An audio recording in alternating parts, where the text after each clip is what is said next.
Today I'm sharing how I made this very delicious Agidi jollof. I made this in easy steps. They came out so good and I thought to share. Hi everyone and welcome back. For this recipe I'll be using beef, but make sure it has some chewable bones. But if you can find all bones like chewable biscuit bone, that is even better. This is a scotch bonnet, bell pepper, onion we're going to be using. I do not want tomato. If you want, please add yours, okay? Shout out to James Olagbaye. Thank you so much for the feedback. Thank you so much for always watching. Please let me know where you're watching from so I can give you a shout out in my next video. I seasoned that beef with salt, onion, and seasoning. I cooked it in its own juice and I'll leave it to cook in that juice. Now that it is ready, I'll just take it off the stove. Into the same pot, I added some oil. I added my blended pepper, the pepper I showed you earlier. I just went ahead to blend them off camera. I left it to cook another time. We'll go ahead to season.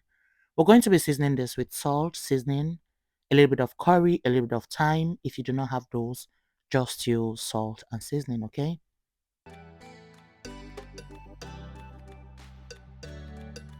I give that a mix, and at this time, I'm going to be adding a pre-cooked beef and bone and biscuit bone. Then I'll stir this in like that.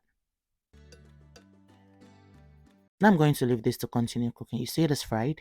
I'm just going to leave it and set it aside.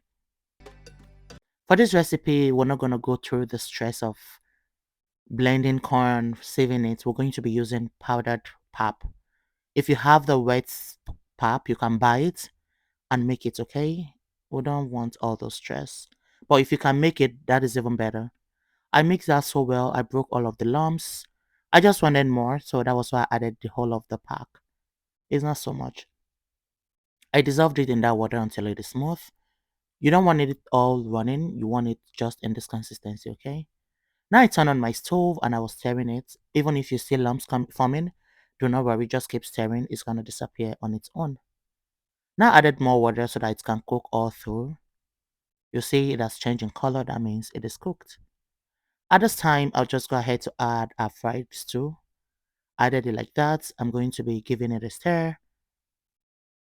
until it is well combined.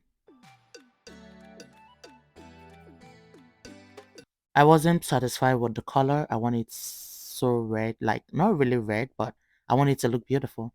So I just kept on adding the sauce or the stew until I get my desired color. I'm going to leave this to cook some more. And how do you know it is cooked? It's gonna be kind of stretchy. You see it has changed?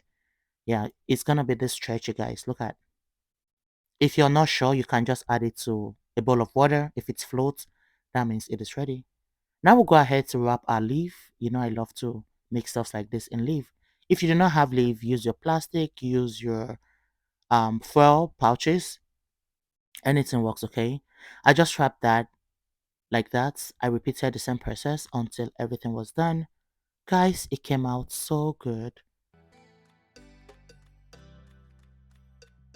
Let me know if you're going to be trying this out. Please, if you get to try it out, share pictures with me and tell me how yours turns out. Now go ahead to try it. This was like 10 minutes after I wrapped it. I couldn't wait any longer. So I just wanted to have a taste because I was really craving for it. You see how beautiful? It is even more delicious. I love it. Everyone in my house loved it. I hope you enjoy watching this. Thank you so much for watching.